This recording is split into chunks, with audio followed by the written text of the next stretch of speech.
Hello good evening आप सभी साथियों को स्वागत है हमारे एसएमसी समस्तीपुर के यूट्यूब प्लेटफॉर्म पर। तो जैसा कि रेलवे का कैलेंडर जारी कर दिया गया है सभी एग्जामों का, जो कि सामने नवंबर से एग्जाम स्टार्ट हो रही है अगले मंथ से। तो जो भी साथी तैयारी कर रहे हैं रेगुलर में अच्छे ढंग से रेगुलरिटी के साथ तैयारी को कंटिन्यू करें। और मेरा प्रयास रहेगा इसमें जहां तक जो भी कोऑपरेशन हो सके। अभी जो भी एग्जाम है सामने उस एग्जाम के लिए जो महत्वपूर्ण क्वेश्चन से बनते हैं, उन क्वेश्चन को जो प्रीवियस एग्जाम में कई बार रिपीट हुए हैं, वैसे-वैसे क्वेश्चन को जो है डिस्कशन के माध्यम से आप सभी के बीच लाते हैं। और बहुत सारे साथी बोलते रहते हैं कि सर मैथ्स को कैसे सही किया जाए? तो मैथ्स के लिए कुछ नहीं करना है, फिर सिर्फ और सिर्फ प्रीवियस ईयर क्वेश्चन को सॉल्व करना है। मैथ्स रीजनिंग का एकमात्र जरिया है सही करने का और एग्जाम में रिजल्ट लेने का, मैथ्स रीजनिंग को बेहतर करने का। प्रीवियस ईयर जितने भी क्वेश्चन पेपर पूछे गए हैं, उन सभी क्वेश्चन पेपर को आप सॉल्व कीजिए। किसी भी पब्लिकेशन का बुक लीजिए, आप वहां से नहीं तो मेरे अकॉर्डिंग अगर आप देखेंगे कि इसे चैप्टर वाइज करके किस चैप्टर का कितना महत्व दिया गया है, उसके अकॉर्डिंग तो आप किरण पब्लिकेशन का जो है, ठीक है, आपको मैं दिखाता हूँ बुक। ये कवर के साथ आपको मिलेगा, ठीक है। ठीक है, जिसमें टोटल 10,000 प्लस क्वेश्चन का जो है कलेक्शन किया गया। कितना है? 10,000 प्लस क्वेश्चन का कलेक्शन दिया गया है, जो 1996 से लेके अब तक का जितने भी है। और पिछले बार जो एनटीपीसी एग्जाम में जो है, प्री में टोटल 135 शिफ्ट में एग्जाम हुए थे। और 135 शिफ्ट का सभी क्वेश्चन को आपको प्रत्येक शिफ्ट वाइज करके दिया गया है कि कितना क्वेश्चन कहाँ से पूछा गया, नहीं पूछा गया है। तो आप सभी इस बुक से जो है मैथ्स को देख सकते हैं और प्रयास कीजिएगा जो भी एग्जाम है, जो प्रीवियस क्वेश्चन है, बस सिर्फ उसको ही फॉलो कीजिए। मैथ्स रीजनिंग के लिए एक्स्ट्रा करने की कोई जरूरत नहीं है, ठीक है। चलिए तो आते हैं आज के सेशन पे। आज के सेशन के लिए जो महत्वपूर्ण प्रश्न बनते हैं, उस क्वेश्चन को देखते हैं। आप सभी प्रयास कीजिएगा कमेंट्स में आंसर देने का, और नहीं देते हैं तो यहाँ पे हम डिटेल के साथ सब कुछ है, तो आप यहाँ देख सकते हैं। चलिए आते हैं क्वेश्चन नंबर पहले फर्स्ट की तरफ। क्वेश्चन नंबर पहले फर्स्ट में क्या कहा जा रहा है? चलिए, क्वेश्चन नंबर 1 में कहा जा रहा है अमीर खुसरो निम्नलिखित में से किसके शासन काल से संबंधित है?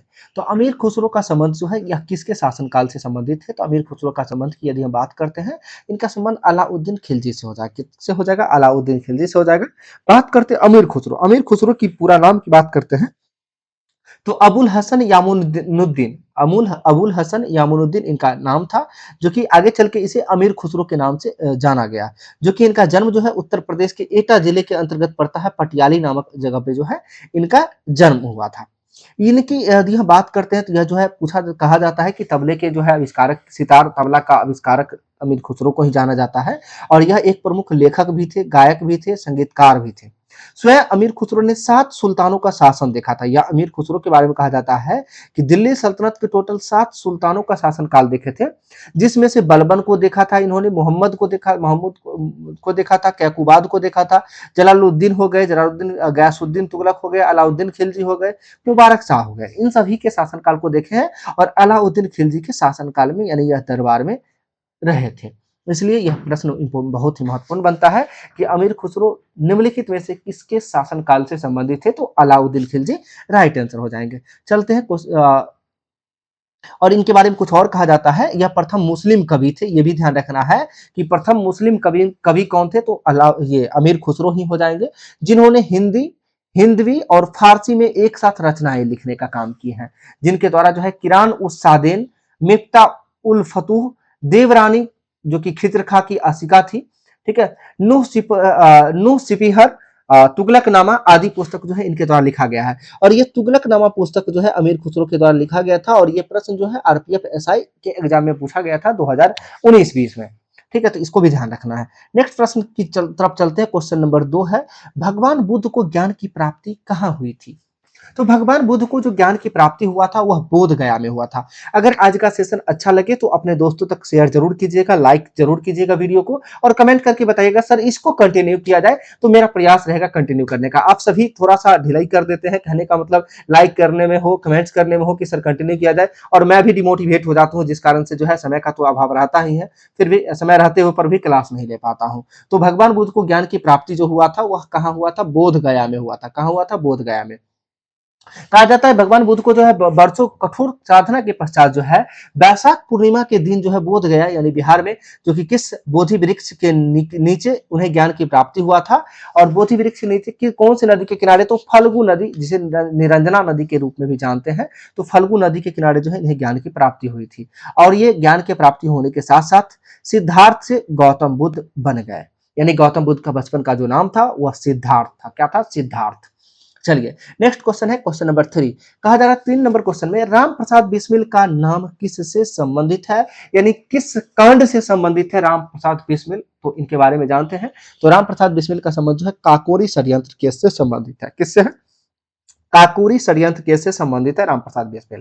बात करते हैं काकोरी षड्यंत्र, जो कि 9 अगस्त 1925 को जो है हुआ था। कब हुआ था? 9 अगस्त 1925 को। ठीक है, आगे बात करते हैं काकोरी षड्यंत्र, जो कि टोटल 10 व्यक्तियों ने जो है सहारनपुर से लखनऊ की ओर जा रही एक 8 डाउन ट्रेन थी, जो सरकारी खजाने को काकोरी नामक स्थान पर लूट लिया था। और इसमें क्या जा रहा था? सरकारी खजाना जा रहा था, जिसको लूटने का काम किया था। कब? 9 अगस्त 1925 को, जिसे काकोरी षड्यंत्र की केस के रूप में जाना जाता है। और राम प्रसाद बिस्मिल इससे संबंधित है। आगे बात करते हैं, काकोरी षड्यंत्र केस या काकोरी कांड इसे कहा जाता है, और इसका नाम बदलकर क्या कर दिया गया है, आप सभी को कमेंट करना है। ठीक है, चलिए आगे। सरकारी खजाना लूटने का विचार राम प्रसाद बिस्मिल का था। यह विचार किसका था? राम प्रसाद बिस्मिल का। और राम प्रसाद बिस्मिल के साथ साथ जो है राजेंद्र लाहिरी थे, रोशन सिंह थे और अशफाक उल्ला खां को दिसंबर 1927 में जो है इन्हें इन सभी को फांसी दे दिया है। किनको किनको? राम प्रसाद बिस्मिल को, राजेंद्र लाहिरी को, रोशन सिंह को एवं अशफाक उल्ला खां को जो है दिसंबर 1927 ईस्वी में फांसी दे दी गई थी। और इसके कहा जाता है, और इसके साथ साथ साजिंद्र नाथ सन्याल को आजीवन कारावास मिला था। ममन नाथ गुप्त को जो है 14 वर्ष की कैद हो गई थी। ठीक है, चलिए चलते हैं नेक्स्ट क्वेश्चन नंबर 4 की तरफ। कहा जा रहा है 4 नंबर क्वेश्चन, ओमेगा 3 का वर्ग क्या है, यानी ओमेगा 3 क्या है इसके बारे में आपको बताना है। तो ओमेगा 3 एक वसीय अम्ल है। क्या है? ओमेगा 3 एक वसीय अम्ल है, जिसे कहा जाता है बहु असंतृप्त वसीय अम्ल है, यानी फैटी एसिड है। यह शरीर में हार्मोन्स के निर्माण के साथ शारीरिक और मानसिक विकास में सहायता करता है। ओमेगा 3 क्या करता है? शरीर के में जो है हार्मोन्स के निर्माण के साथ साथ शारीरिक और मानसिक विकास में सहायता करने का काम करता है। यह शाकाहारी तथा मांसाहारी दोनों स्रोतों से प्राप्त होता है। ये ओमेगा 3 जो है शाकाहारी और मांसाहारी दोनों स्रोतों से प्राप्त होता है, जैसे कि मूंगफली, सूरजमुखी, सरसों का तेल हो गया। मछली की बात करते हैं, शैवाल, झींगा, ये सब में जो है ओमेगा 3 वसा के रूप में पाया जाता है। चलिए नेक्स्ट देखते हैं क्वेश्चन नंबर 5। 5 नंबर क्वेश्चन में कहा जा रहा है कार्बन मोनोऑक्साइड विषाक्तन निम्नलिखित में से किसको मुख्यतः प्रभावित करता है। तो कार्बन मोनोऑक्साइड की बात करते हैं तो यह जो है किसको प्रभावित करने का काम करता है? क्या पाचन क्रिया को प्रभावित करने का काम करता है, या फिर आपको फिर कहा जा रहा है या फिर लीवर को, कार्यशीलता को प्रभावित करने का काम करता है। निम्न में से किसको प्रभावित करने का काम करता है, यह बताना है आप सबों को। ठीक है, तो इसका यह किडनी की कार्यशीलता को प्रभावित करने का काम करता है, या फिर यह रक्त की जो है ऑक्सीजन वहन की क्षमता को प्रभावित करने का काम करता है। इनमें से कौन सा आंसर होगा, इसको आप सभी को बताना है। तो बात करते हैं कार्बन मोनोऑक्साइड, यह एक विषाक्तन गैस है। क्या है? यह एक विषाक्तन गैस है, और जो कि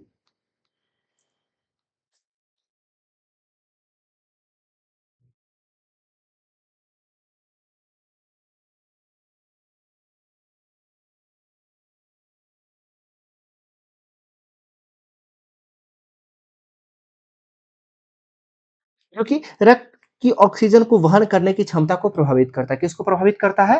रक्त की ऑक्सीजन को वहन करने की क्षमता को जो है प्रभावित करता है। देख से इसका राइट आंसर क्या है? चलिए, ये क्या है? कार्बन मोनोऑक्साइड एक रंगहीन और गंधहीन गैस होता है। क्या होता है? रंगहीन और गंधहीन गैस होता है, जो हमारे लिए बेहद खतरनाक और गंभीर विषाक्तन का कारण बनती है। कार्बन मोनोऑक्साइड में जो है यह रक्त के हीमोग्लोबिन के साथ जो है यह प्रतिक्रिया करने का क्षमता रखता है। ठीक है, जो शरीर की सभी कोशिकाओं तक ऑक्सीजन ले जाती है। इस प्रतिक्रिया के परिणाम स्वरूप कार्बोहीमोग्लोबिन बनता है, और ऑक्सीजन की कमी के कारण जो है कोशिकाएं भूखमरी का अनुभव करती है। तो यह जो है किसको प्रभावित करने का काम करता है? तो ऑक्सीजन के जो है वहन की क्षमता को जो है प्रभावित करने का काम करती है। चलते हैं नेक्स्ट क्वेश्चन, क्वेश्चन नंबर 6 को देखते हैं। क्वेश्चन नंबर 6 में क्या कहा जा रहा है? मानव के पाचन तंत्र में पाचन की प्रक्रिया कहां से प्रारंभ होती है? तो मानव के पाचन तंत्र में पाचन की प्रक्रिया जो है यह कहाँ से प्रारंभ होती है, तो यह मुख गुहिका से प्रारंभ हो जाती है, यानी मुंह से ही प्रारंभ हो जाती है, मुख गुहिका से ही प्रारंभ हो जाती है। और इसके बारे में देखते हैं डिटेल में। तो मानव के पाचन तंत्र में पाचन की प्रक्रिया मुख गुहिका से प्रारंभ होती है, जो ठोस भोजन को दांत से चबाकर लुगदी के रूप में बदल देता है। भोजन के मुख में आते ही लार ग्रंथिया से जो है टाइलिन नामक एंजाइम निकलता है, जो भोजन को के स्टार्च को शर्करा में बदल देता है, और इसे सेलाइवरी एमाइलेज भी कहते हैं। सेलाइवरी एमाइलेज भी कहते हैं। माल्टोज एंजाइम द्वारा कुछ माल्टेज शर्करा ग्लूकोज में बदल जाती है। धातु है कि लार अम्लीय होती है, जिसका पीएच मान 6 से 7 के बीच में होता है। ठीक है, तो आप सभी एक प्रश्न जरूर जानते होंगे कि रोटी को अधिक देर तक चबाने से जो है रोटी का स्वाद मीठा हो जाता है, किस के कारण, तो यह जो है लार ग्रंथि टाइलिन नामक एंजाइम निकलता है, जिसके कारण से जो है वो रोटी को अधिक देर तक चबाने से जो है इसका स्वाद मीठा होता है। ठीक है, चलिए देखते हैं क्वेश्चन नंबर 7। 7 नंबर क्वेश्चन में कहा जा रहा है कौन सा अम्ल हमारे शरीर में पाचन क्रिया में सहायक होती है। तो हमारे शरीर में पाचन क्रिया में सहायक अम्ल जो होता है वह हाइड्रोक्लोरिक अम्ल होता है, जिसे HCl के रूप में जानते हैं। क्या किस रूप में जानते हैं? HCl के रूप में जानते हैं। नेक्स्ट है मानव शरीर में पाचन क्रिया में हाइड्रोक्लोरिक अम्ल HCl सहायक होता है, जो भोजन को अम्लीय बनाता है, साथ ही हानिकारक जीवाणुओं को नष्ट करता है। क्या है? साथ ही हानिकारक जीवाणुओं को नष्ट करता है तथा भोजन को सड़ने से बचाता है। भोजन को सड़ने से भी बचाने का काम जो है कौन सा अम्ल करता है? HCl ही करता है। नेक्स्ट क्वेश्चन है क्वेश्चन नंबर 8, जो कि अभी सामने एग्जाम रेलवे की जो एग्जाम होने वाली सभी एग्जाम के लिए बेहद इंपॉर्टेंट सेशन है ये। निम्नलिखित में से किस विटामिन की कमी से रिकेट्स नामक रोग होता है? तो किस विटामिन की कमी के कारण जो है रिकेट्स नामक रोग होता है? तो वह विटामिन डी होता है। यह रिकेट्स की बात करते हैं, हड्डी से संबंधित रोग है। चलिए क्वेश्चन देखते हैं। तो विटामिन ए की कमी से रतौंधी होता है, बी की कमी से वेरी, विटामिन सी एस्कर्बिक एसिड इसका नाम भी है, विटामिन डी रिकेट्स है, विटामिन ई की कमी से जनन क्षमता की कमी होता है, और विटामिन के से रक्त का थक्का न जमना जो है विटामिन के की कमी के कारण होता है। नेक्स्ट क्वेश्चन क्वेश्चन नंबर 9 है। 9 नंबर क्वेश्चन देखते हैं।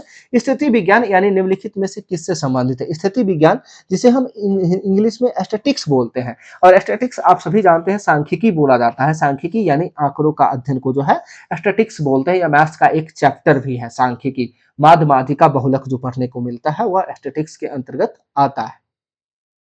चलते हैं 9 नंबर क्वेश्चन को डिटेल में देखते हैं क्या दिया गया है। स्टैटिक्स स्थितिक विज्ञान जो है यह गणित की वह शाखा है जिसमें आंकड़ों का संग्रहण, प्रदर्शन, वर्गीकरण और उनके गुणों के आकलन का अध्ययन किया जाता है, उसे स्टैटिक्स बोलते हैं। आगे किस रंग द्रव्य की उपस्थिति के कारण पौधों का रंग जो है हरा होता है? तो पौधों का रंग हरा की बात करते हैं तो यह क्लोरोफिल के कारण जो है पौधों के रंग जो है, पौधे के पत्तियों का रंग जो है हरा होता है। यह कौन सा रंग द्रव्य होता है? तो क्लोरोफिल होता है। बात करते हैं क्लोरोफिल एक प्रोटीन युक्त जटिल रासायनिक यौगिक है, जो हरे पौधे में यह वर्णक पत्तों के हरे रंग का कारण होता है। यह प्रकाश संश्लेषण का मुख्य वर्णक भी है। इसे फोटोसिंथेटिक पिगमेंट भी कहते हैं, यानी प्रकाश संश्लेषी पिगमेंट भी कहते हैं। इसका गठन कार्बन, ऑक्सीजन, नाइट्रोजन तथा मैग्नीशियम तत्वों से होता है। कहा जाता है क्लोरोफिल में कौन सा तत्व पाया जाता है? तो मैग्नीशियम तत्व पाया जाता है, जिसके साथ साथ कार्बन, ऑक्सीजन, नाइट्रोजन भी पाया जाता है। यह सभी स्वपोषी हरे पौधों में पाया जाता है। इसे पर्णहरित, हरित लवक या वर्णहरित भी कहा जाता है। तो ध्यान रखना है। तो क्या हो जाएगा, कौन से किसके कारण जो है हरा रंग दिखता है? तो क्लोरोफिल के कारण। और क्लोरोफिल का मुख्य घटक क्या होता है? तो मैग्नीशियम मुख्य घटक होता है। नेक्स्ट है क्वेश्चन नंबर 11। निम्नलिखित में से किसने तीनों गोलमेज सम्मेलन में भाग लिया था? तो तीनों गोलमेज सम्मेलन में भाग लेने की बात करते हैं तो BR अम्बेडकर जो है यह तीनों गोलमेज सम्मेलन में भाग लिए थे। और तीनों गोलमेज सम्मेलन यह कब कब हुआ था? तो पहला हुआ था कब? तो 12 नवंबर 1930 को फर्स्ट गोलमेज सम्मेलन की शुरुआत हुई थी। दूसरे गोलमेज सम्मेलन की बात करते हैं तो 7 सितंबर 1931 को शुरुआत हुई थी। और तीसरे गोलमेज सम्मेलन की यदि हम बात करते हैं तो 17 नवंबर 1932 को जो है तीसरे गोलमेज सम्मेलन की शुरुआत हुई है। चलते हैं आगे। यह गोलमेज सम्मेलन जिसे राउंड टेबल कॉन्फ्रेंस के रूप में भी जाना जाता है। चलिए देखते हैं इसका डिटेल सॉल्यूशन को क्या दिया गया है। अंग्रेजों द्वारा भारत में संवैधानिक सुधारों पर चर्चा करने के लिए 3 गोलमेज सम्मेलन आयोजित किए गए थे, जिसमें BR अम्बेडकर ने तीनों गोलमेज सम्मेलन में भाग लिया था। प्रथम गोलमेज सम्मेलन का आयोजन जो है यह 12 नवंबर 1930 को लंदन में आयोजित किया गया था। द्वितीय गोलमेज सम्मेलन का जो है 7 सितंबर 1931 को लंदन में ही हुआ था। और तीसरे गोलमेज सम्मेलन का आयोजन जो है 17 नवंबर 32 को लंदन में ही हुआ था। कांग्रेस ने केवल द्वितीय गोलमेज सम्मेलन में भाग लिया था, जिसमें कांग्रेस की तरफ से गांधी जी जो है नेतृत्व कर रहे थे। ठीक है, चलिए चलते हैं नेक्स्ट क्वेश्चन, क्वेश्चन नंबर 12 की तरफ। इंडियन नेशनल कांग्रेस के 1931 के कराची अधिवेशन की अध्यक्षता निम्नलिखित में से किसने की थी? तो इंडियन नेशनल कांग्रेस के 1931 ईस्वी के कराची अधिवेशन की अध्यक्षता जो है निम्नलिखित में से किसने किया था? तो सरदार वल्लभ भाई पटेल के द्वारा किया गया था। किसके द्वारा किया गया था? सरदार वल्लभ भाई पटेल के द्वारा किया गया था। ठीक है, और इसी अधिवेशन में जो है गांधी जी के द्वारा कहा गया था कि गांधी मर सकता है पर गांधीवादी नहीं। ठीक है, चलिए देखते हैं इसके डिटेल सॉल्यूशन को। इसमें मौलाना अबुल कलाम आजाद जो है 1923 के अधिवेशन की अध्यक्षता किए थे। महात्मा गांधी 1924 के अधिवेशन की अध्यक्षता किए थे, जो अधिवेशन बेलगांव में आयोजित हुआ था। चलिए देखते हैं, भारतीय राष्ट्रीय कांग्रेस की स्थापना 28 दिसंबर 1885 को हुआ था। कब हुआ था? 28 दिसंबर 1885 को हुआ था। इसका पहला अधिवेशन जो कि बंबई में हुआ था, जो कलकत्ता हाईकोर्ट के बैरिस्टर व्योमेश चंद्र बनर्जी की अध्यक्षता में हुई थी। यानी पहला अधिवेशन बंबई में हुआ था, जिसकी अध्यक्षता डब्ल्यू.सी. बनर्जी के द्वारा किया गया था। आगे बात करते हैं 1924 ईस्वी में बेलगांव अधिवेशन हुआ था, जिसकी अध्यक्षता महात्मा गांधी ने किए थे। सन 1931 में कांग्रेस की बैठक कराची में हुई थी, जिस कराची अधिवेशन की अध्यक्षता जो है सरदार वल्लभ भाई पटेल के द्वारा किया गया था। और इसी अधिवेशन में जो है मौलिक अधिकार को जो है मांग की गई थी, यानी यह जो है इस अधिवेशन में मौलिक अधिकार और राष्ट्रीय आर्थिक प्रोग्राम पर प्रस्ताव पारित किए गए थे। यानी मौलिक अधिकार का प्रस्ताव पारित जो है किस अधिवेशन में? तो कांग्रेस के 1931 के अधिवेशन जो कराची में आयोजित किया गया था, जिसे कराची अधिवेशन के रूप में जानते हैं, जिसे मौलिक अधिकार के प्रस्ताव को पारित करने की बात की गई थी। नेक्स्ट क्वेश्चन नंबर 13 है। 13 नंबर क्वेश्चन में क्या कहा जा रहा है? हम्पी में विजयनगर के भग्नाशेष किसके द्वारा 1800 ईस्वी में प्रकाश में लाया गया था? तो हम्पी में जो विजयनगर साम्राज्य के जो भग्नाशेष है, यह किसके द्वारा प्रकाश में लाया गया था? तो इसको लाने का काम जो है एंड्रयू फ्रेजर किए थे। कौन किए थे? Andrew Fraser. एंड्रयू फ्रेजर के द्वारा प्रकाश में लाया गया था। और हम्पी की बात करते हैं विजयनगर साम्राज्य, जिसकी स्थापना हरिहर बुक्का दोनों भाइयों के द्वारा जो है किया गया था। कब? तो 1336 में किया गया था। ठीक है, और एंडी फ्रेजर के द्वारा प्रकाश में लाए गए। प्राचीन काल में हम्पी विजयनगर साम्राज्य की यह राजधानी थी। क्या था? राजधानी। और वर्तमान में यह कर्नाटक राज्य में तुंगभद्रा नदी के किनारे स्थित है। और हम्पी को जो है यूनेस्को के विश्व विरासत स्थलों में शामिल भी किया गया है। चलिए नेक्स्ट क्वेश्चन नंबर 14 है। पंचायती राज का सबसे मुख्य भाग क्या होता है? तो पंचायती राज की बात करते हैं, सबसे मुख्य भाग जो है पंचायती राज का सबसे मुख्य भाग की यदि हम बात करते हैं, सबसे मुख्य भाग जो होता है वह ग्राम सभा होता है। क्या होता है? पंचायती राज का सबसे मुख्य भाग क्या होता है? ग्राम सभा होता है। चलिए देखते हैं नेक्स्ट, इधर इसका डिटेल कुछ देख लेते हैं। तो ग्राम सभा किसी एक गांव या पंचायत का चुनाव करने वाले गांव के समूह की मतदाता सूची में शामिल व्यक्तियों से मिलकर बनी संस्था होती है। ग्राम सभा क्या होता है? तो किसी एक गांव या पंचायत का चुनाव करने वाले गांवों के समूह की मतदाता सूची में शामिल व्यक्तियों से मिलकर बनी संस्था होती है, जिसे ग्राम सभा कहते हैं। ग्राम सभा पंचायती राज की मूलभूत इकाई है। भारतीय संविधान के अनुच्छेद 40 में ग्राम पंचायत का उल्लेख किया गया है। किस अनुच्छेद में? अनुच्छेद 40 में जो है ग्राम पंचायत का उल्लेख किया गया है।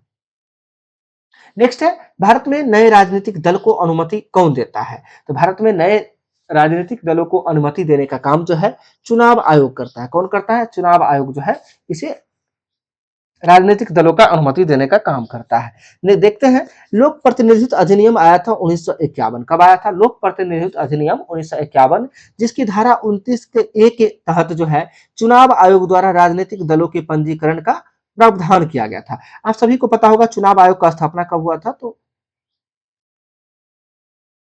25 जनवरी 1950 को जो है चुनाव आयोग का स्थापना हुआ था। कब हुआ था? 25 जनवरी 1950 को जो है चुनाव आयोग का स्थापना हुआ था। कब? 25 जनवरी 1950 को। ठीक है, इसीलिए 25 जनवरी को जो है किस दिवस के रूप में मनाते हैं? तो राष्ट्रीय मतदाता दिवस के रूप में भी मनाते हैं। और लोक प्रतिनिधित्व अधिनियम 1951 आया था, जिसकी धारा 29 के ए के तहत जो है यह बात बताया गया था कि राजनीतिक दलों के पंजीकरण का जो है प्रावधान किया जाए। संविधान के अनुच्छेद 324 में चुनाव आयोग का उल्लेख है। किस अनुच्छेद में? अनुच्छेद 324 में चुनाव आयोग का उल्लेख है। और चुनाव आयोग की बात करते हैं तो भाग 15 के तहत जो है अनुच्छेद 324 से 329 तक जो है चुनाव आयोग का उल्लेख किया गया है। और चुनाव आयोग का जो है प्रमुख कार्य क्या होते हैं? मतदाता सूची तैयार करना होता है, राजनीतिक दलों का पंजीकरण करना होता है, लोकसभा, राज्यसभा तथा राज्य विधानसभा, राष्ट्रपति तथा उपराष्ट्रपति का चुनाव कराना भी चुनाव आयोग की ही जिम्मेदारी होती है। और भारत में वर्तमान भारत में मुख्य चुनाव आयुक्त जो है वो, ये पुराना क्वेश्चन हो गया, राजीव कुमार थे। ठीक है, प्रथम चुनाव आयुक्त की बात करते हैं तो सुकुमार सेन जो है प्रथम चुनाव आयुक्त थे। ठीक है, और वर्तमान में भारत में जो कुल 8 राष्ट्रीय दल है, जो कि सभी लोगों को इसकी जानकारी है। चलिए देखते हैं, भारत के राष्ट्रपति चुने जाने से पूर्व रामनाथ कोविंद कहाँ के गवर्नर थे? तो रामनाथ कोविंद के बारे में पूछा गया है कि भारत के राष्ट्रपति चुने जाने से पूर्व जो है रामनाथ कोविंद जो है ये कहाँ के गवर्नर थे? तो ये भी हमारे बिहार के ही गवर्नर थे। कहाँ के थे? बिहार के गवर्नर थे। देखते हैं 20 जुलाई 2017 को भारत के 14वें राष्ट्रपति के रूप में रामनाथ कोविंद जो है निर्वाचित हुए थे। कब? 20 जुलाई 2017 को रामनाथ कोविंद जो है निर्वाचित हुए थे। कैवें राष्ट्रपति के रूप में? 14वें राष्ट्रपति के रूप में। और 15वें राष्ट्रपति के रूप में वर्तमान में जो है द्रौपदी मुर्मू है। ठीक है, चलिए आगे देखते हैं। इससे पूर्व ये अगस्त 2015 से 2017 तक बिहार राज्य के राज्यपाल रह चुके हैं।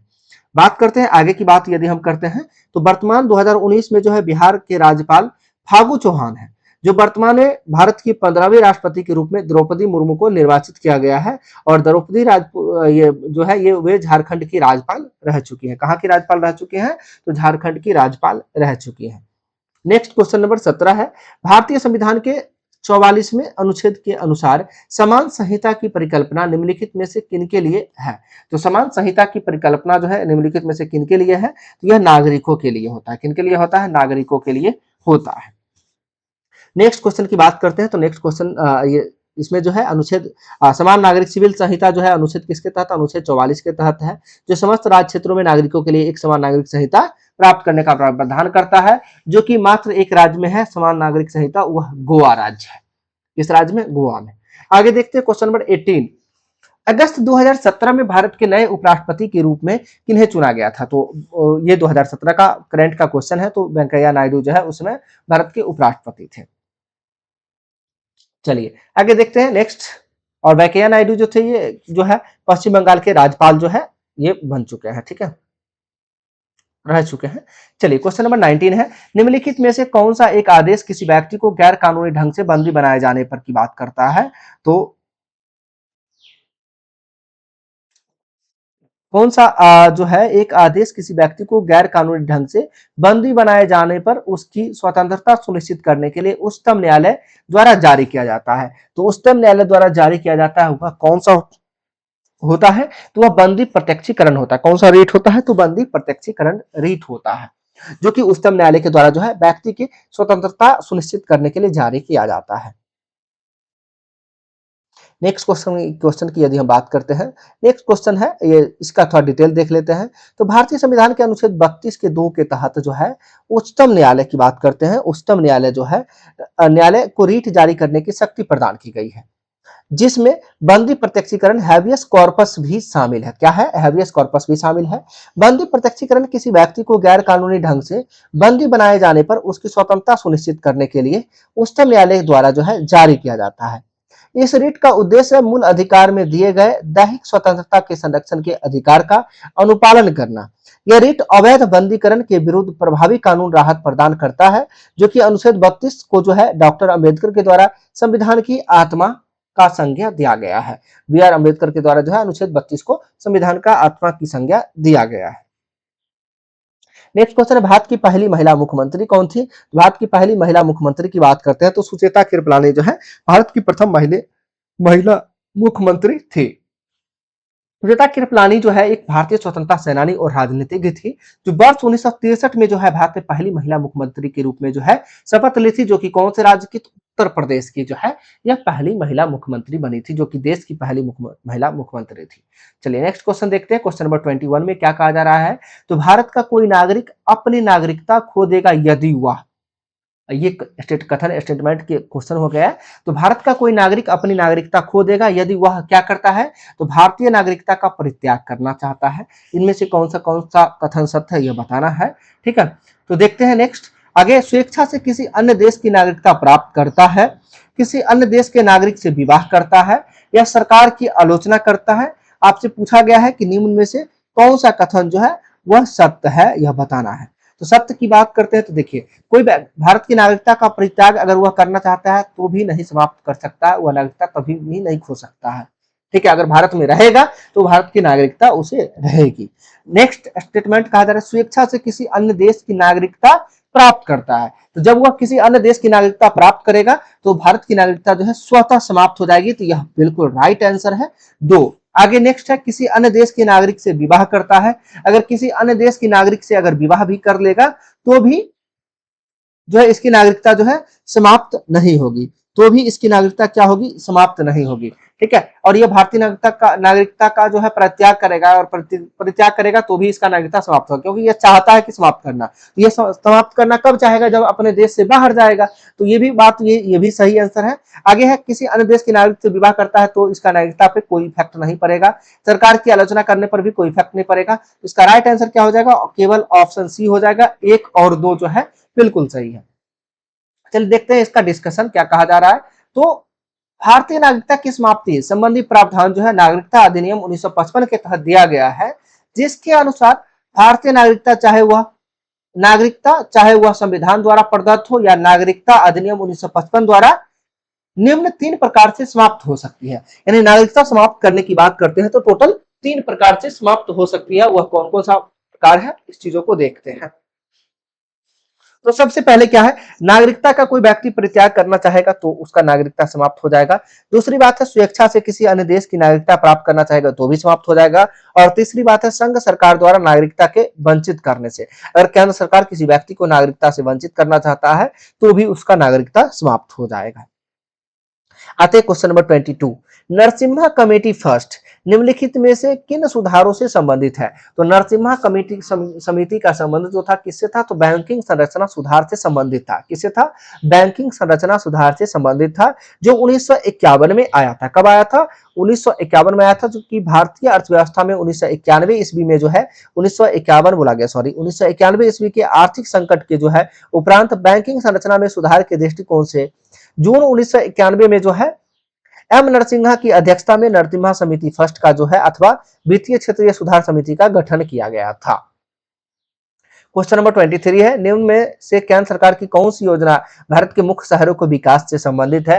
तो भारत के विकास से संबंधित की बात करते हैं तो कौन सा योजना है जो प्रधानमंत्री का योजना था, केंद्र सरकार की योजना है, अमृत योजना कहा गया। कौन सी योजना है, अमृत योजना, जो 25 जून 2015 को प्रधानमंत्री नरेंद्र मोदी के द्वारा जो है शहरों के विकास के लिए अमृत योजना लॉन्च किया गया था।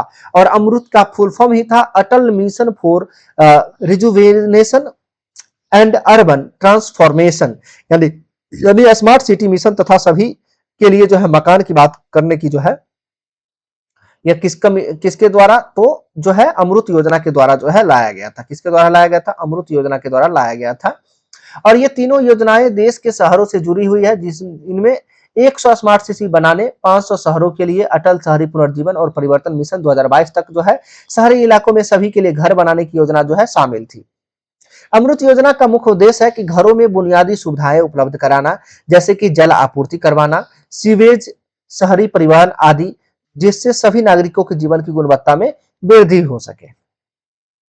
नेक्स्ट क्वेश्चन नंबर 24 है। 24 नंबर क्वेश्चन में कहा जा रहा है, भारत की राजकोषीय नीति किसके द्वारा प्रतिपादित की जाती है। तो भारत की राजकोषीय नीति जो है यह किसके द्वारा प्रतिपादित की जाती है, तो यह वित्त मंत्रालय के द्वारा प्रतिपादित की जाती है। किसके द्वारा प्रतिपादित की जाती है, वित्त मंत्रालय के द्वारा जो है प्रतिपादित की जाती है।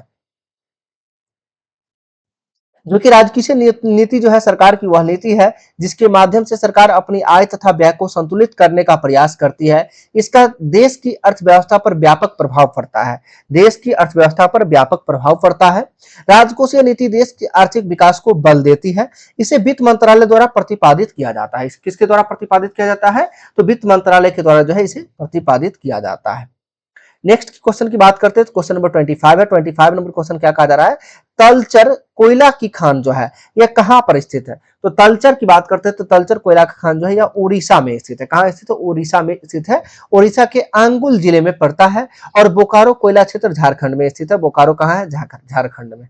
नेक्स्ट क्वेश्चन है क्वेश्चन नंबर 26, नगर कोझिकोड क्या कहलाता है। तो नगर कोझिकोड की बात करते थे, कालीकट को ही जो है कोझिकोड कहा जाता था। किसका, नगर कोझिकोड क्या कहलाता था, तो पहले कालीकट कहलाता था, अब कोझिकोड कहलाता है।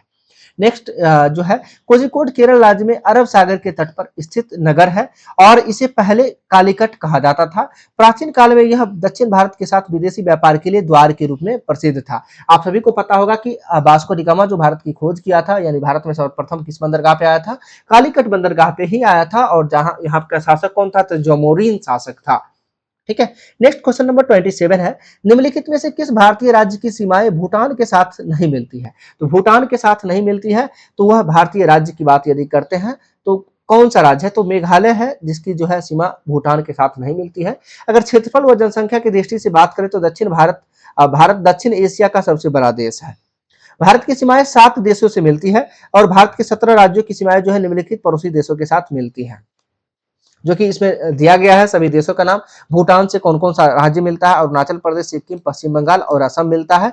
और आपके ऑप्शन में दिया गया था मेघालय, तो मेघालय नहीं मिलता है, तो इसलिए राइट आंसर मेघालय हो जाएगा। ठीक है, अरुणाचल प्रदेश, सिक्किम, पश्चिम बंगाल और असम जो है यह किससे मिलता है, तो भूटान से मिलता है। तो आप इस चीजों को देख सकते हैं एक बार, बांग्लादेश से कौन कौन राज्य सीमा साझा करता है, चीन से, पाकिस्तान से कौन कौन करता है, इन सभी को देख लीजिएगा। ठीक है, चलिए नेक्स्ट बात करते हैं। यदि 28 नंबर क्वेश्चन, किस कारण से दिन और रात होते हैं?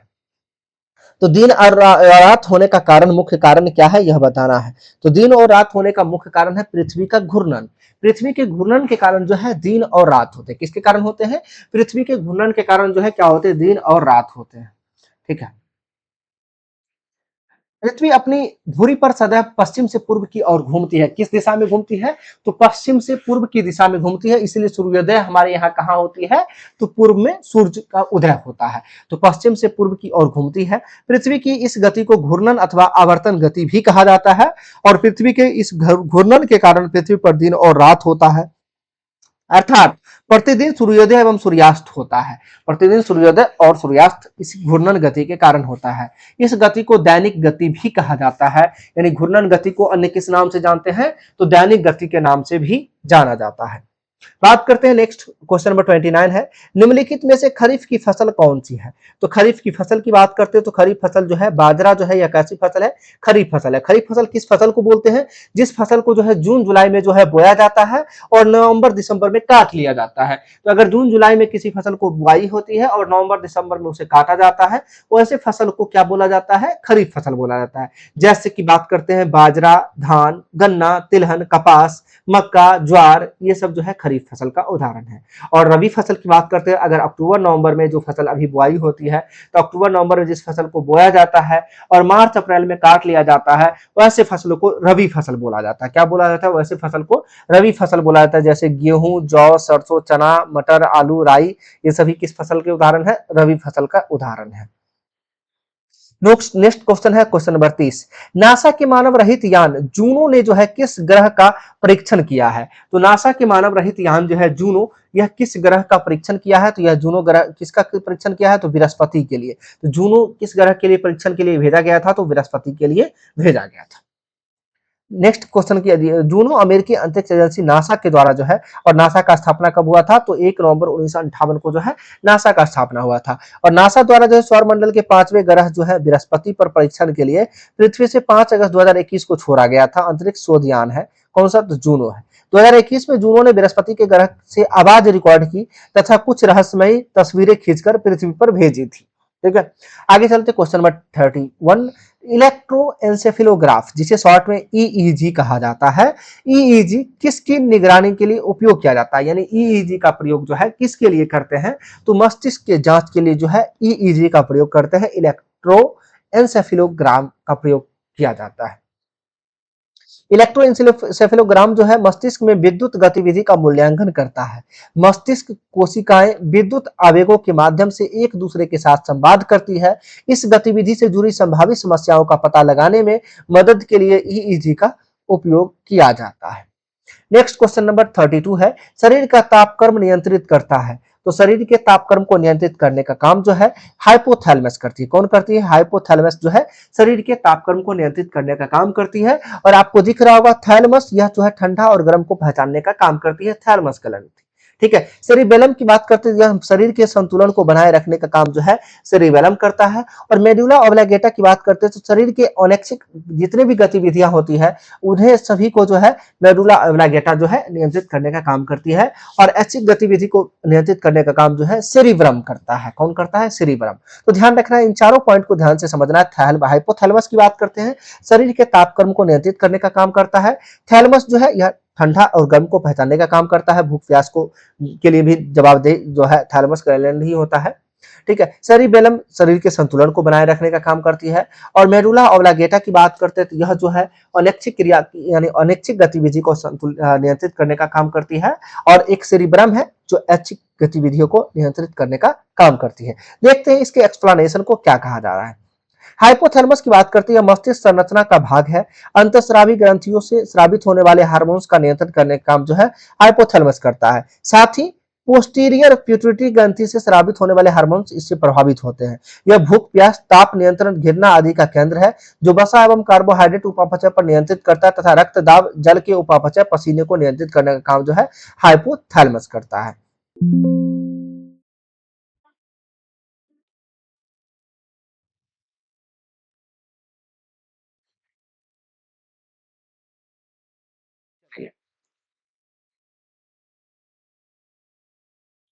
पाप कर्म हाइपोथैलेमस हो जाएगा। थैलेमस सीधा भूख प्यास के लिए थैलेमस का प्रयोग किया जाता है। इसमें दोनों दे दिया है।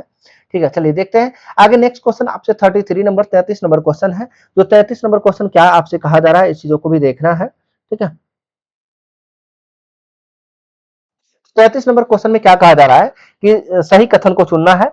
लाल प्रकाश की तरंगदैर्घ्य बैंगनी प्रकाश से कम होता है। तो सर क्या कौन सा कथन सही है? तो लाल प्रकाश की तरंगदैर्घ्य जो है क्या बैंगनी प्रकाश से कम होता है? तो जो कि बिल्कुल गलत है। नेक्स्ट कहा जा रहा है लाल प्रकाश की तरंगदैर्घ्य बैंगनी प्रकाश से ज्यादा होता है। तो तरंगदैर्घ्य जो है लाल का अधिक होता है बैंगनी के कंपेयर में। तो राइट आंसर क्या हो जाएगा? ऑप्शन बी हो जाएगा। नेक्स्ट बैंगनी प्रकाश की तरंगदैर्घ्य हरे प्रकाश से ज्यादा होता है, तो इसमें कोई कंपेयर नहीं है। बैंगनी प्रकाश की तरंगदैर्घ्य पीले प्रकाश से ज्यादा होता है, ये भी गलत है। आप इसको आरबीजी यानी कि बैजानी हॉपी नाला पे आप एडजस्ट कीजिएगा, आप वहां पे आ जाएगा। ठीक है। देखिए क्वेश्चन इसका डिस्कस, किसी माध्यम का अपवर्तनांक भिन्न भिन्न रंग यानी तरंगदैर्घ्य के प्रकाश के लिए भिन्न भिन्न होता है। तरंगदैर्घ्य बैठने के साथ साथ अपवर्तनांक का मान जो है क्या होता है? कम हो जाता है। प्रकाश के सातों रंगों में जो है लाल रंग की तरंगदैर्घ्य सबसे अधिक होती है। फलतः अपवर्तनांक की यदि हम बात करते हैं, तरंगदैर्घ्य लाल का सबसे अधिक होता है। और अपवर्तनांक की यदि हम बात करते हैं तो अपवर्तनांक जो है सबसे कम होता है। ठीक है, जिस कारण से जो है जो बैंग तथा फिर दिया है बैंगनी रंग के प्रकाश की तरंगदैर्घ्य सबसे कम होती है और अपवर्तनांक सबसे अधिक होता है। आपसे ये पूछा जा सकता है कि बैंगनी रंग का जो है तरंगदैर्घ्य जो है वह सबसे कम होता है, लेकिन अपवर्तनांक की बात करते हैं तो सबसे अधिक होती है। लाल रंग का तरंगदैर्घ्य सबसे अधिक होता है, लेकिन अपवर्तनांक सबसे कम होता है। अतः लाल प्रकाश का तरंगदैर्घ्य बैंगनी प्रकाश से ज्यादा होता है। नेक्स्ट प्रश्न है क्वेश्चन नंबर 34। 40 डिग्री सेल्सियस का मान जो है फॉरेनहाइट स्केल में कितना होगा? तो 40 डिग्री सेल्सियस का मान जो है फॉरेनहाइट में कितना होता है? तो 104 डिग्री फॉरेनहाइट होगा। इसको निकालने का तरीका है सी बार 5 बराबर एफ माइनस 32/9। इस फॉर्मूला पे आप वैल्यू रखिएगा। सी मतलब सेल्सियस, एफ मतलब फॉरेनहाइट। जिसका वैल्यू दिया गया है उसके अकॉर्डिंग आप इसको सॉल्व करके आंसर ला सकते हैं। चलिए नेक्स्ट है 35 नंबर, विद्युत शक्ति किसकी इकाई है? तो विद्युत शक्ति जो है यह इकाई है किसका? वाट का इकाई। विद्युत शक्ति की इकाई विद्युत शक्ति की इकाई क्या होती है? वाट जो है विद्युत शक्ति की इकाई होती है, वाट।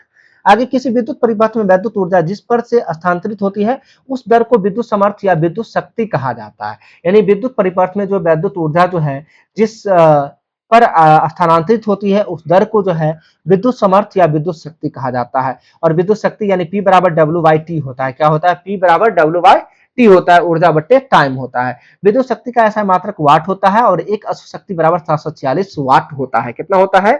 एक अश्व शक्ति बराबर 746 वाट होता है। आगे विद्युत मोटर के बारे में पूछा जा रहा है कि विद्युत मोटर किस ऊर्जा को किस ऊर्जा में रूपांतरित करने का काम करती है।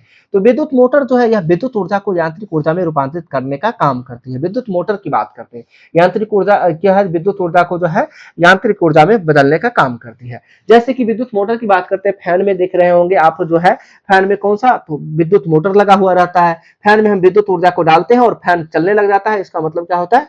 यांत्रिक ऊर्जा में बदल जाता है। नेक्स्ट क्वेश्चन यहाँ पे दिया डिस्कशन दिया गया है, विद्युत मोटर एक ऐसी घूर्णन युक्ति है जिसमें विद्युत ऊर्जा का यांत्रिक ऊर्जा में रूपांतरित होता है। विद्युत मोटर का एक उपयोग विद्युत पंखों में, रेफ्रिजरेटर में, वॉशिंग मशीन में, कंप्यूटर में आदि में किया जाता है। नेक्स्ट क्वेश्चन है क्वेश्चन नंबर 37 कि 37 में क्वेश्चन में क्या कहा जा रहा है, मानव शरीर में होता है। तो मानव शरीर की यदि बात करते हैं तो मानव शरीर में होने की बात करते हैं, मानव शरीर में होता है। चलिए, मानव शरीर में होता है तो क्या होता है, तो लगभग 70% जो है पानी होता है। कितना प्रतिशत होता है, 70% पानी होता है। मानव शरीर में कितना प्रतिशत होता है, 70% पानी होता है। ठीक है, जो कि मानव शरीर में लगभग कहा जाता है 50 से 70% पानी होता है। तो ऑप्शन के अकॉर्डिंग देखने से आपको ये चीज पता चल जाएंगे। ठीक है, चलिए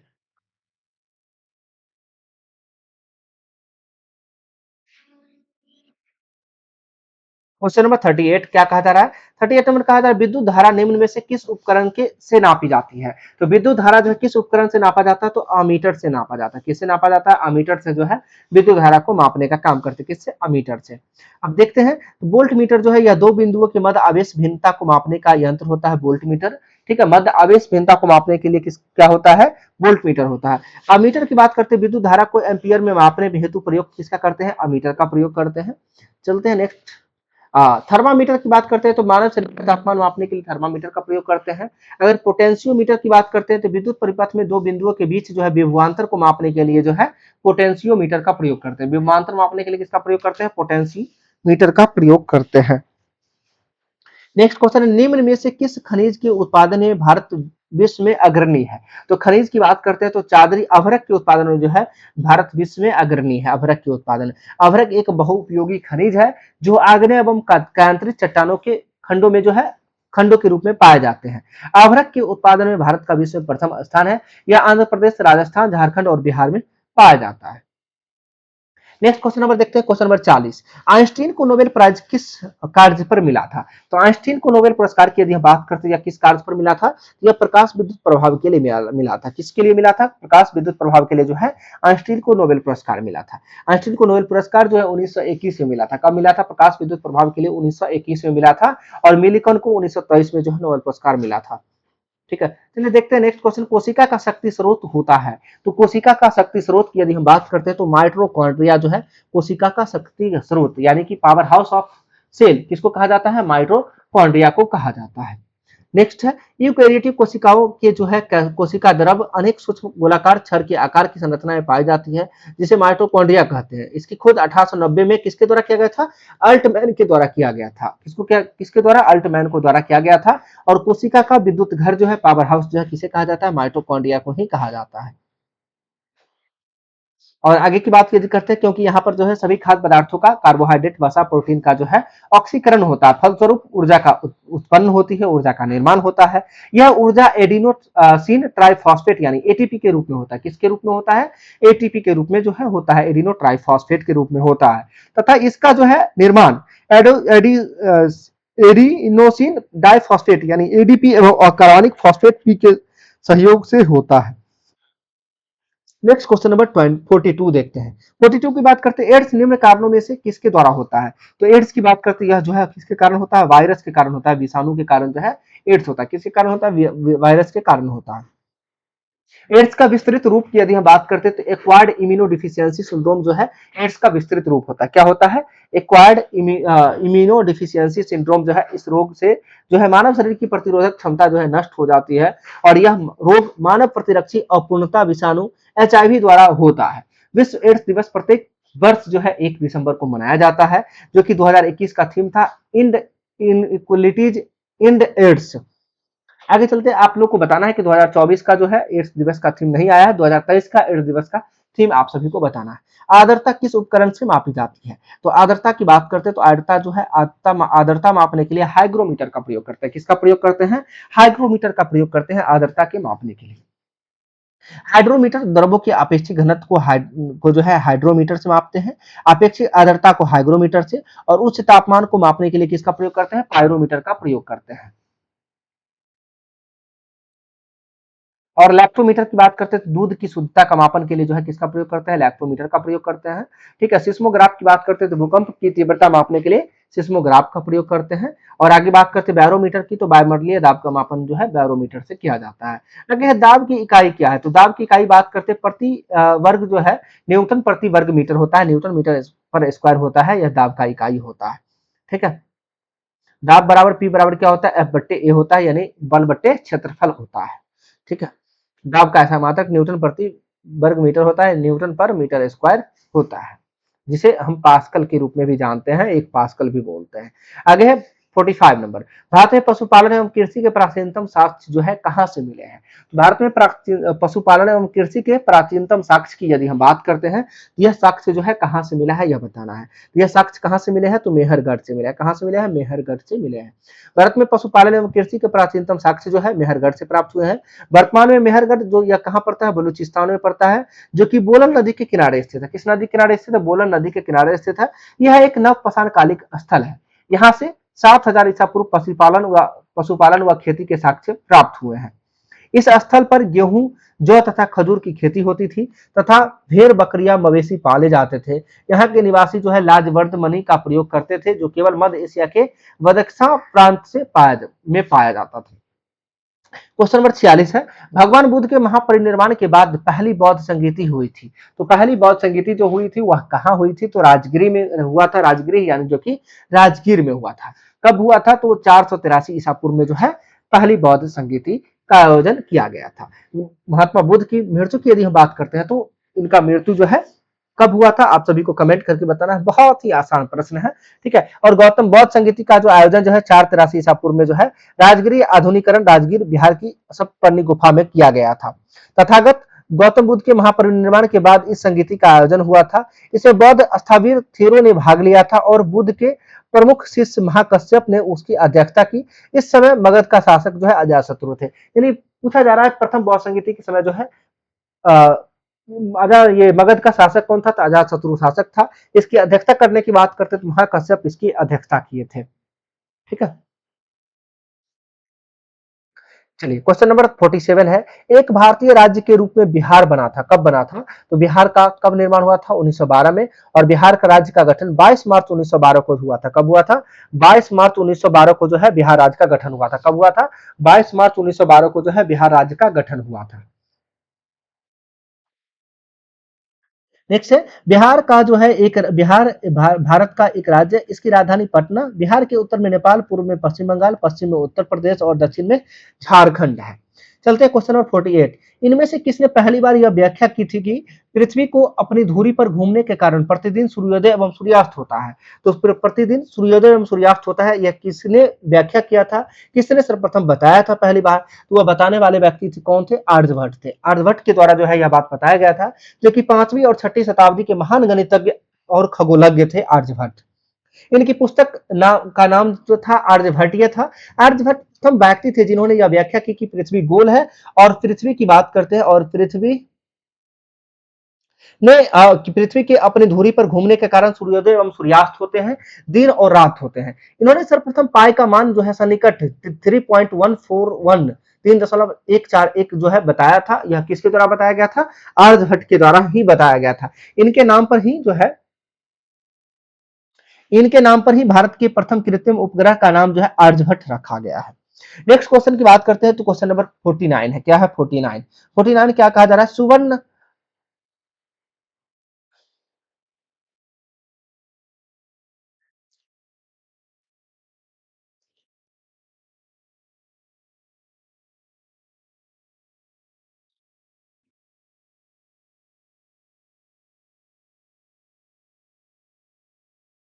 चलिए, सुवर्ण भूमि का वह राजा कौन था जिसने नालंदा में एक बौद्ध विहार की स्थापना की तथा उसके रख रखाव हेतु अपने दूत द्वारा देवपाल से 5 गांव दान में देने की प्रार्थना की थी। तो वह स्वर्ण भूमि का कौन सा राजा था जिसने नालंदा में एक बौद्ध विहार की स्थापना की तथा उसके रख रखाव हेतु अपने दूत द्वारा देवपाल से 5 गांव दान में जो है देने के लिए प्रार्थना की थी। तो वह थे बालपुत्र देव थे। कौन थे, बालपुत्र देव थे।